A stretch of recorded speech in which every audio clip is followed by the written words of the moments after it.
ఆయన అంతంతే ఎంతో మనకు తెలియట్లా. పాపం వాళ్ళ సాక్షి పేపర్ కూడా చాలా పేద పేపరు. వాళ్ళ భారతీయ సిమెంట్స్ కూడా చాలా పేద సిమెంట్ ఫ్యాక్టరీ. వాళ్ళ సజ్జల గారు కూడా చాలా పేద వ్యక్తి. వాళ్ళ మిథున్ రెడ్డి గారు ఈ రోజున 60 నియోజకవర్గాల్లో అడ్డగోలుగా దోచేసిన ఆస్తిని ఈ రోజున ఎలక్షన్లు ఖర్చు పెడతా ఉన్నారు.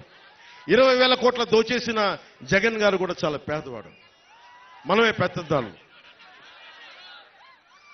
600 కోట్ల రూపాయలు సిద్ధం బోర్డులకే ఖర్చు పెట్టిన జగన్ గారు కూడా పాపం నిజంగా పేదవాడు. జేపీ వెంచర్స్ మనకు తీరాల్లో మన గ్రామాల్లో ఉన్న ఇసుకని మట్టిని దోచేసిన జేపీ వెంచర్స్ కూడా జగన్ గారి బినామీ కంపెనీలు, అవి కూడా పేద కంపెనీలే. పెద్దిరెడ్డి గారి, మిథున్ రెడ్డి గారి, మిగతా ఉంటారు కదా, వాళ్ళందరూ కూడా పేదవాళ్ళు. ఎమ్మెల్యే కూడా లేని నేను పెత్తందారంట. ఒక్క ఎమ్మెల్యే కూడా లేడు నా పక్కన. మేబీ మీరందరం చూసి, మీ అందరినీ చూసి అది నా ధనం అనుకుంటున్నాడేమో. అలా అనుకుంటే నాకు ఇబ్బంది లేదు. ప్రజాధనం ధనం అయితే నేను ధనవంతుడినే.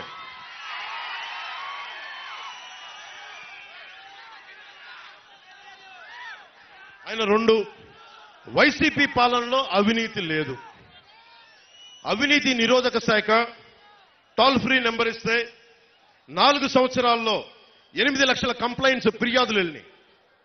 2 లక్షలు ఫిర్యాదులు ఓన్లీ వారి మంత్రివర్గం సిబ్బంది మీదే.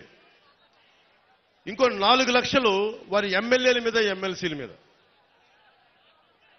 వీళ్ళందరూ అంట పాపం కూర్చోబెట్టి అవినీతి లేదంట వీళ్ళు ఎవరి దగ్గర డబ్బులుండవు, ఎవరి దగ్గర అవినీతి లేదు. మరి అవినీతి లేకపోతే ఈ రోజున జగన్ని ఎందుకు ప్రజలందరూ వెనక్కి పంపించాలని చూస్తూ ఉన్నారు? మీరు ఆలోచించండి. జగన్ దగ్గర అవినీతి లేదని మీరు అందరూ అనుకుంటున్నారా? మీరు ఒకసారి ఆలోచించండి. జగన్ సత్యపురుషుడు. మీరు శ్రీపాద శ్రీవల్లభుడు వెలిసిన నేల ఇది, శక్తిపీఠం వెలిసిన నేల ఇది, పీఠికాపురం ఇది. ఈ నేల నుంచి మిమ్మల్ని అడుగుతున్నాను, జగన్ అవినీతి చేయలేదని మీరు గుండెల మీద వేసుకొని చెప్పగలరా? ఇక్కడ దొయ్యలేదని మీరు చెప్పగలరా?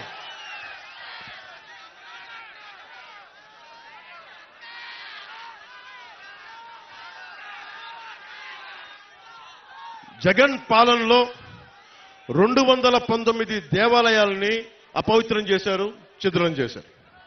మొట్టమొదట స్టార్ట్ అయింది, మనం మర్చిపోకూడదు, అది పిఠాపురంలోనే మొదలైంది.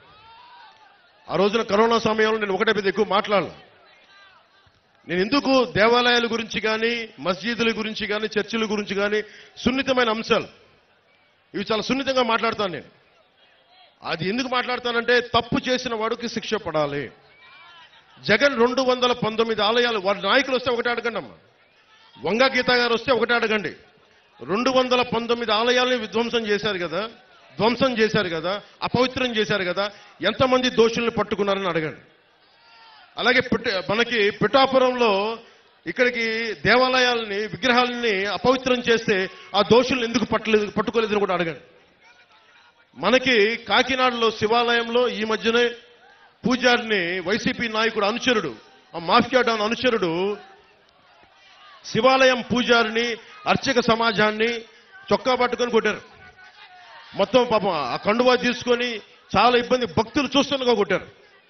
భీమవరంలో యజ్ఞోపవీతం తెంపేశారు. అంత అహంకారులు వీళ్ళు. పెత్తందారి అహంకారం అంటే ఇది పెత్తందారి అహంకారం. యజ్ఞోపవీతాన్ని తెంపేసే అహంకారులు వీళ్ళు పెత్తందారులు. ఎంత మదం, తలకి మదం ఎక్కకపోతే తప్ప ఇలాంటి పిచ్చి పనులు చేయరు వీళ్ళు. వీళ్ళ గద్దె దించాల్సిన సమయం ఆసనమే.